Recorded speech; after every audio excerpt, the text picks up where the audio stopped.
हाय दोस्तों, मैं हूं उन्मेष। आज मैं आपको बताने वाला हूं कि कैसे फ़ोटोज़ में टेक्स्ट ऐड करेंगे अगर आपके पास जगह नहीं हो तो।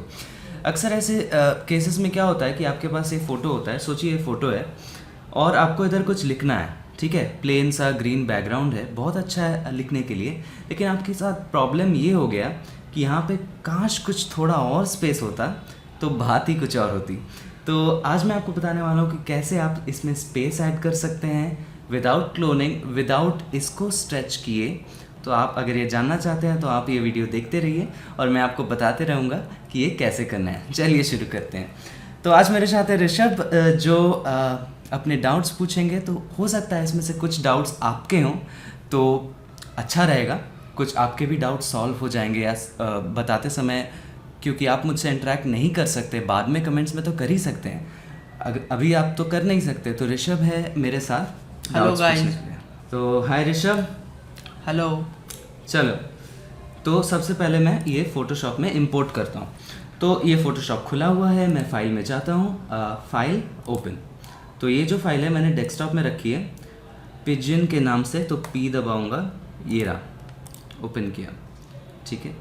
तो जैसा कि मैंने पहले ही बताया था, बैकग्राउंड लेयर को हम एडिट नहीं कर सकते, कुछ हद तक नहीं कर सकते, और बैकग्राउंड लेयर को एडिट करना सही भी नहीं होता, क्योंकि अगर आपने एडिट कर दिया तो पीछे जाना मुश्किल हो जाए, कुछ डैमेज हो गया, कुछ हद तक ही आप अंडू कर सकते हैं। तो हमेशा इसको अनलॉक कर लीजिए। तो ये लॉक दिख रहा है, तो हमेशा इसको अनलॉक करने के लिए बड़ा ही आसान है, हमने पहले भी बताया है। डबल क्लिक करेंगे, लेयर का जो भी नाम आपको रखना है आप रखिए, फिर ओके कर दीजिए। अब लेयर का एक डुप्लीकेट बना लेते हैं। डुप्लीकेट लेयर बनाने के लिए इसको क्लिक कीजिए, ड्रैग कीजिए और इस आइकन पे लाके छोड़ दीजिए। हम डायरेक्टली इस लेयर पे भी काम कर सकते थे, लेकिन डुप्लीकेट लेयर हमने इसीलिए बनाया ताकि बाद में अगर इस फाइल को कुछ गलत सा एडिट कर दिया हमने, तो हमारे पास एक बैकअप रहेगा। और डुप्लीकेट फाइल बनाने का एक और फ़ायदा ये है कि पहले कैसा था, बाद में कैसा है, वो हम आसानी से देख सकते हैं। तो हमें यहाँ पे टेक्स्ट लिखना है। तो सोचिए यहाँ पे कुछ भी लिखना है, सोचिए मैं पिजन लिखना चाहता हूँ या फिर ब्यूटीफुल लिखना चाहता हूँ, कुछ भी लिखना चाहता हूँ। तो सबसे पहले तो इधर एक स्पेस बनाना पड़ेगा। स्पेस बनाने के लिए क्रॉप टूल सिलेक्ट करता हूँ। क्रॉप टूल सिलेक्ट करने के लिए आप यहाँ से सिलेक्ट भी कर सकते हैं या फिर आप सी भी दबा सकते हैं, डायरेक्टली क्रॉप टूल सिलेक्ट हो जाएगा। सब क्लियर है? ओके। ठीक है, चलो। अभी हम टेक्स्ट के लिए लगभग कितना जगह हमें चाहिए होगा वो हम अंदाज़ा लगाएंगे। सोचिए टेक्स्ट के लिए इतना जगह काफ़ी रहेगा, तो हमने यहाँ तक खींच दिया, ठीक है। अब ये जगह सही है, हम एंटर मार देंगे, यहाँ तक क्रॉप हो गया। वापस सिलेक्शन टूल में चले जाएंगे जैसा कि पहले था। अब आप, होता यूँ है कि अगर आप इसे स्ट्रेच करते हैं कंट्रोल टी दबा के, कंट्रोल टी दबाने से ट्रांसफॉर्मेशन टूल आ जाता है, तो स्ट्रेच करते हैं, ठीक है। आप भी लिख सकते हैं, आपके लिए जगह तो बन गई है, लेकिन प्रॉब्लम क्या हो रही है, यहाँ पे जो मेन सब्जेक्ट है वो भी स्ट्रेच हो जा रहा है ना। तो हमें वो नहीं करना है। तो हमें करना ये है कि एक नया टूल आया है फोटोशॉप में जो बहुत ही इंटरेस्टिंग है। इमेज में जाइए, एडिट में जाइए, कंटेंट अवेयर स्केल जो है इसको सिलेक्ट कर दीजिए। इसका जो शॉर्ट कोड है वो बहुत सा लंबा है, तो आप डायरेक्ट एडिट में जाके कंटेंट अवेयर स्केल सिलेक्ट कीजिए, ठीक है। अब देखते हैं क्या होता है, देखिए। वाओ। तो कंटेंट अवेयर स्केल करता क्या है कि जो आपके फ़ोटो में जो डिटेल्ड चीज़ें हैं उसको स्ट्रेच नहीं करता है, जो कम डिटेल चीज़ें हैं उसको स्ट्रेच करता है। हाँ, अगर आप इन्फिनिटी तक खींचते चले जाएंगे तो इवेंचुअली ये स्ट्रेच हो ही जाएगा, लेकिन फिर भी कुछ हद तक ये बहुत अच्छा है, आपको रिजल्ट्स दे देगा। देखिए अभी तक स्ट्रेच नहीं हो रहा, और भी स्ट्रेच करके देखते हैं। यहाँ से स्ट्रेच होना चालू हुआ, क्यों? क्योंकि यहाँ पे डिटेल्स कम है। मैं वापस चले जाता हूँ। तो हमने जब यहाँ तक स्ट्रेच किया, थोड़ा बहुत अच्छा तो लग रहा है, लेकिन हल्का फुल्का यहाँ पे स्ट्रेच हो रहा है, जो हमें करना नहीं है। देखिए अगर आप इस रिजल्ट से खुश हैं तो आप यहाँ तक ही रहने दीजिए, आपके लिए बहुत अच्छा है। लेकिन हमें परफेक्शन चाहिए, हम नहीं चाहते कि यहाँ का भी कुछ स्ट्रेच हो। तो हम क्या करेंगे, वापस मैं वहीं लेके चले जाता हूँ जैसा कि पहले था, ये रहा। तो हम कोशिश ये करेंगे कि यहाँ से जो एरिया है, ये जो एरिया है, सिर्फ यही स्ट्रेच हो। तो इसका एक सिलेक्शन बना लेंगे, रफ सा यहाँ तक, ठीक है। फिर हम जाएंगे एडिट कंटेंट अवेयर स्केल, अब इसको स्ट्रेच करेंगे यहाँ तक, काफ़ी ब्यूटीफुल। अब एंटर मार देंगे तो हमारा काम यहाँ पे ख़त्म हो गया। तो अब इसमें फ़ायदा क्या हुआ, अगर हम कुछ लिखना चाहते हैं यहाँ से तो आराम से लिख सकते हैं। फॉर एग्जांपल क्या लिखूँ, बोल। ब्यूटीफुल। ब्यूटीफुल या फिर कुछ भी कुछ अच्छा, happy summer. Happy summer, exactly. गर्मी भी बहुत बढ़ गई है, पता नहीं ये लोग बाहर कैसे रहते होंगे। हैप्पी, ठीक है। और एक दूसरा, उनमें एक डाउट है। हाँ बोलो। अगर अपन लोग सारा लिख करके कंप्लीट करते हैं हाँ, और अगर बाद में हमें थोड़ा और फॉन्ट बढ़ाना है या फिर कुछ और ऐड करना है, तो उसमें अगर इमेज का क्वालिटी कुछ डिक्रीज करेगा या फिर वैसा कुछ? मैं समझा नहीं, बोलना क्या चाहते हो। अगर हमें फॉन्ट्स इंक्रीज करना है, फॉन्ट्स का साइज, नो साइज नहीं, अगर मुझे फॉन्ट्स ऐड करना है इसमें और भी टेक्स्ट डालना है, और भी टेक्स्ट डालने हैं, तो फिर उसमें फिर बाद में अपन लोग कैसे कर सकते हैं उसको, मतलब बिना इमेज को इफेक्ट किए हुए वो कैसे हो सकता है? ठीक है, मैं बताता हूँ। इस क्वेश्चन का आंसर मैं अभी देता हूँ। सोचिए मैंने यहाँ पे हैप्पी लिख दिया, ठीक है। अभी इसको एडिट करना है, मैंने किसी तरह crappy, I written in very crappy way, so अभी हैप्पी हमने लिख दिया। बाद में ये जो है ये एक लेयर के हिसाब से, फॉर एग्जांपल मैंने हैप्पी तो लिख लिया ये लेयर पे, इसके ऊपर मैं कुछ भी लिख दूँ, कुछ भी ABCD, ओके, ठीक है, लिख दिया। बहुत सारा लेयर, आप इसका कलर वगैरह चेंज कर सकते हैं, वो मैं बताऊंगा कैसे करना है। तो ये बहुत इजीली, सोचिए हैप्पी आपको डिलीट करना है तो यहाँ से जाके हैप्पी को सिलेक्ट कीजिएगा, क्लिक कीजिएगा, ड्रैग करके जो डस्टबिन वाला आइकन है, डस्टबिन में क्या करते हैं, चीज़ों को फेंकते हैं, तो यहाँ पे लाके छोड़ देंगे तो ये डिलीट हो जाएगा, ठीक है। तो इसमें पिक्चर की क्वालिटी से कोई रिलेशन नहीं, क्योंकि पिक्चर अपना पिक्चर के जगह पे है और ये जो टेक्स्ट है वो उसके ऊपर है, मतलब एक लेयर की तरह, एक परत की तरह है, तो उससे पिक्चर को कोई इफेक्ट नहीं पड़ने वाला है। और अगर आप सेव कर चुके हैं पिक्चर को, फिर एडिट करना चाहते हैं, तो देखिए अगर आपको फिर एडिट करना है तो फाइल में जाके जो जब सेव करेंगे तब PSD में सेव कीजिए। अगर आपको सेटिस्फैक्शन है कि यही फाइनल इमेज है तो फाइल में जाके जब सेव कीजिए तब JPEG में सेव कीजिए। तो ये हो गया। सोचिए हमने हैप्पी लिखा, इसको डिलीट कर देता हूँ मैं, हैप्पी समर।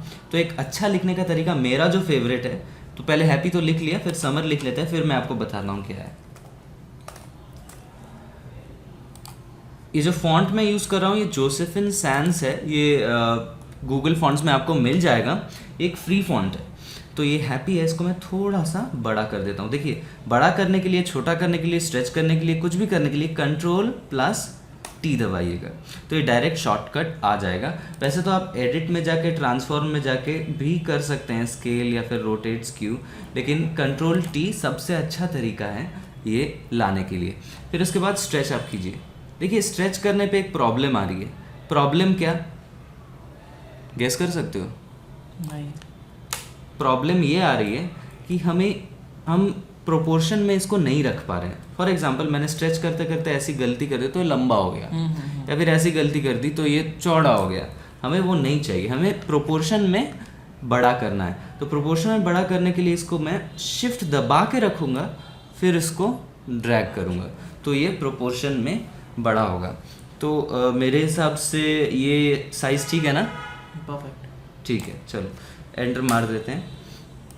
यहाँ पे हमने हैप्पी रख दिया, ठीक है। समर को भी बड़ा कर लेते हैं। समर को बड़ा करने के लिए देखिए, अगर आप समर को ऐसे ऐसे करेंगे तो नहीं होगा, हैप्पी होगा। क्यों? लेयर सिलेक्ट करना पड़ेगा, लेयर सिलेक्ट करना पड़ेगा, समर वाला लेयर सिलेक्ट करना पड़ेगा। तो अगर हम हैप्पी यहाँ पे रखते हैं तो समर को एडिट करना है, तो समर में मैं क्लिक करूँगा, Ctrl+T दबाऊँगा।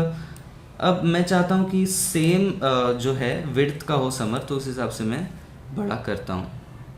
देखिए कभी कभी क्या होता है कि आपको अगर सेम विड्थ का करना है, आपको एक्यूरेसी चाहिए, तो आप Ctrl+R दबाइए, इधर रूलर आ जाएगा, तो आपको इधर पता चल जाएगा कि यहाँ से R किधर पड़ रहा है, तो आप यहाँ से एक गाइड खींच के ला सकते हैं, ठीक है। अब इस गाइड के हिसाब से R जहाँ पड़ रहा है एग्जैक्टली वहीं पड़ रहा है। मेरा गेस सही था, लेकिन आपका अगर गेस सही नहीं है, ऑब्वियसली आपको हमेशा मैं रेकमेंड करूँगा कि आप गाइड यूज़ करें। देखिए ऐसे इधर से थोड़ा सा छूट गया है, क्योंकि हम लोग ह्यूमन से, हमसे गलती हो जाती है, तो इसको थोड़ा सा स्ट्रेच करके इसको यहाँ तक सटा देंगे, ठीक है। अभी अच्छा लग रहा है। अब अब है जो फॉन्ट है उसको मैं थोड़ा सा बोल्ड कर देता हूँ, क्योंकि ऐसे तो अच्छा लग नहीं रहा है। थोड़ा सा बोल्ड, इसको भी थोड़ा सा बोल्ड कर देता हूँ समर को, या फिर थोड़ा सा थिन भी कर सकते हैं, लाइट। और हैप्पी समर जो है वो शायद वाइट में अच्छा लगे, समर को थोड़ा ऊपर कर लेता हूँ, सही है।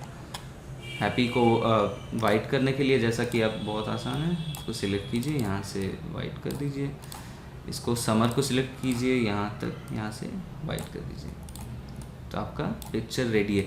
तो इस वीडियो में हमने कितनी आसानी से एक स्पेस बना ली। देखिए ये इसके भी कुछ लिमिटेशंस है। लिमिटेशंस ये कि पहला, आपका स्पेस एक प्लेन, ब्लर या फिर कोई एक बैकग्राउंड होना चाहिए जिसमें कुछ कॉम्प्लेक्स सब्जेक्ट्स नहीं है, जिसमें कुछ डिटेल्स नहीं है, तभी ये काम करेगा। आप अपने पिक्चर्स के साथ ट्राई कर सकते हैं कि वो काम कर रहा है कि नहीं, लेकिन मैं सजेस्ट करूँगा आपके बैकग्राउंड में अगर ज़्यादा डिटेल नहीं है, कोई मेन सब्जेक्ट नहीं है जैसे इसकी तरह, तो आप ये टेक्निक अपना सकते हैं। तो ऋषभ, तुमको कोई डाउट है अभी तक? नहीं, अभी तक कोई डाउट नहीं। ठीक है, तो ये हैप्पी समर हो गया। मुझे लग रहा है हैप्पी थोड़ा बड़ा हो गया है, इसको मैं थोड़ा सा छोटा कर देता हूँ। ये रहा, हैप्पी हो गया। अब मैं इसको सेव करने के लिए फाइल, सेव, अगर मैंने पहले भी बोला है, अगर आपको बाद में एडिट भी करना है तो आप PSD में सेव कर सकते हैं। अगर बाद में एडिट नहीं करना है, फाइनल आपको एक as an image file export करना है फेसबुक के लिए, ट्विटर के लिए, सोशल मीडिया के लिए, या फिर कहीं भी अपलोड करना है, तो आप JPEG में सेव कीजिए। इसका नाम कुछ भी रख देते हैं, ABC, मैं हमेशा ABCD पता नहीं क्यों रखता हूँ, कुछ भी पता नहीं, pigeon head shot, save. Quality देखिए, जितना ज़्यादा क्वालिटी उतना बड़ा साइज़, तो क्वालिटी ध्यान में रखिएगा। अगर आपको सोशल मीडिया में करना है तो क्वालिटी थोड़ा मीडियम रखिएगा। अगर आपको कंप्यूटर में हाई क्वालिटी चाहिए तो हाई रखिएगा, जो जैसी आपकी मर्जी, फिर ओके कर दीजिएगा। ठीक है, अभी के लिए मैं कैंसिल कर देता हूँ क्योंकि मैं सेव नहीं कर रहा इसको। तो कोई डाउट ऋषभ? किसी और इमेज सिनेरियो के साथ आपको अगर देखना है कैसे करते हैं, या फिर इसमें अगर कुछ और लोगो वगैरह कैसे ऐड करते हैं, कुछ पूछना है? इसमें अगर लोगोज ऐड करने हैं, हाँ, तो फिर लोगोज कैसे ऐड करेंगे? देखिए लोगोज ऐड करने के लिए बहुत सिंपल है, कुछ भी हो, आप दूसरे फाइल में जाके कोई एक लोगो खोल लीजिए। मेरे पास पता नहीं होगा भी कि नहीं लोगो, मैं देखता हूँ। या फिर डिज़ाइन करना है तो कुछ भी, डिज़ाइन तो आप इलस्ट्रेटर में करेंगे, फिर आप ऐड करेंगे, या फिर आपके पास कोई इमेज पहले से है तो वो भी कर सकते हैं। फॉर एग्जांपल मैं इधर मैकडॉनल्ड्स का कोई ऐड कर नहीं रहा हूँ, लेकिन फिर भी सोचिए आपको कोई मैकडॉनल्ड्स का लोगो डालना है इसमें, तो मैकडॉनल्ड्स लोगो का PNG खोजेंगे और ये ट्रांसपेरेंट खोजेंगे। अब ट्रांसपेरेंट होता क्या है मैं आपको बताता हूँ, ये ट्रांसपेरेंट है कि नहीं। हाँ, ये ट्रांसपेरेंट है। देखिए ट्रांसपेरेंट इमेज में क्या होता है कि आपको चेस बॉक्स जैसा इसके बैकग्राउंड में होगा। तो आप ये पहले डाउनलोड कर लेते हैं, व्यू इमेज। तो क्या ट्रांसपेरेंट करना ज़रूरी होता है? ट्रांसपेरेंट ज़रूरी है, क्यों, मैं अभी बताता हूँ। इसको सेव कर देता हूँ मैं डेस्कटॉप पे, मैकडॉनल्ड्स गोल्डन आर्चेस, सेव। ठीक है, तो अभी डेस्कटॉप पे ये सेव हो चुका है। तो इसको मैं ड्रैग करके यहाँ पे लाता हूँ। यहाँ पे हमेशा जब आप इमेज इंपोर्ट करें तो आप यहाँ पे डायरेक्ट कर सकते हैं। यहाँ पे डायरेक्ट करेंगे तो क्या होगा, फ़ोटो के ऊपर आ जाएगा। अगर हमें अलग से खोलना है तो यहाँ पे भी छोड़ सकते हैं।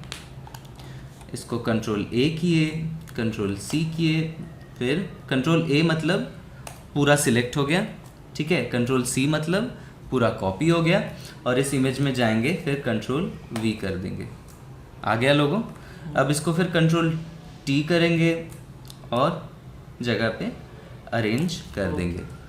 अब देखिए मैंने ट्रांसपेरेंट क्यों सर्च किया, अगर मैं ट्रांसपेरेंट नहीं रखता तो हो सकता है इसके बैकग्राउंड में वाइट हो, है ना।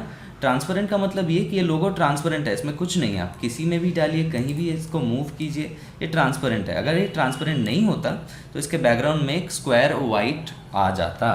और PNG ही ऐसा फाइल फॉर्मेट है जो ट्रांसपेरेंसी को सपोर्ट करता है।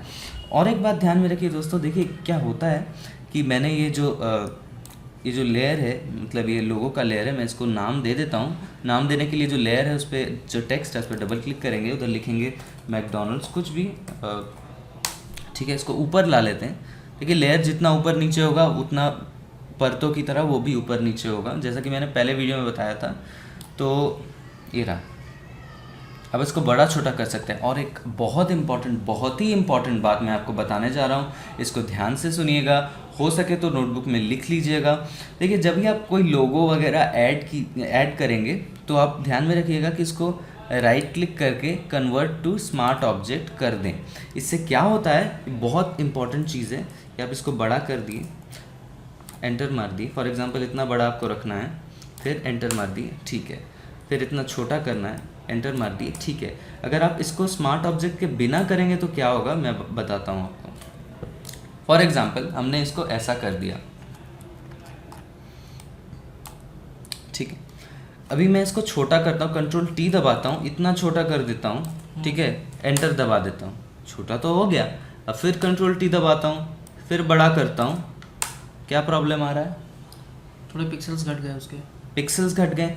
एक और बार छोटा करता हूँ, ठीक है, एक और बार बड़ा करता हूँ, बहुत बड़ा, और क्या हो रहा है, पिक्सल्स क्वालिटी घटते जा कम रहे हैं। हो रही है, पिक्सल्स घट रहे हैं। तो देखिए स्मार्ट ऑब्जेक्ट क्या होता है कि एक बार मैंने स्मार्ट ऑब्जेक्ट्स में इसको कन्वर्ट कर दिया तो इसके जो पिक्सल्स हैं वो स्टैग्नेंट, जितने पिक्सल्स हैं उतने रहेंगे, बढ़ेंगे तो नहीं। ऑब्वियसली क्वालिटी तो कोई बढ़ा नहीं सकता है, क्वालिटी सिर्फ घटेगी। तो कन्वर्ट टू स्मार्ट ऑब्जेक्ट कर दिया तो ये बढ़ा सकते हैं, घटा सकते हैं। इसका मतलब ये नहीं पिक्सल्स बढ़ रहे हैं, ओरिजिनल पिक्सल्स हैं।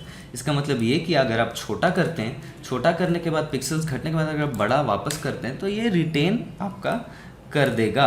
और स्मार्ट ऑब्जेक्ट का एक और फ़ायदा, भले ही आप सब फिल्टर इसमें ना दे सके, कुछ कुछ फिल्टर आप देखेंगे कि वो ग्रेड आउट है, तो सोचिए नॉर्मल गॉसियन ब्लर भी देते हैं। फॉर एग्जांपल इसको थोड़ा आपने ब्लर कर दिया, इसको थोड़ा सा हमने ब्लर कर दिया, तो ये जो इफेक्ट है as a on off button आ जाएगा। अगर आपको इफेक्ट नहीं अच्छा लग रहा तो आप इसको ऑफ भी कर सकते हैं। अगर आप इफेक्ट को कम बेसी करना चाहते हैं तो इसको डबल क्लिक कीजिए, आप इसको बाद में कम ज़्यादा भी कर सकते हैं। तो ये एक फ़ायदा आपको मिलता है, बाद में इफेक्ट को आप डिलीट भी कर सकते हैं। आप ये भी दिखा सकते हैं कि इफेक्ट इसमें कौन कौन से सेक्शन में देना है।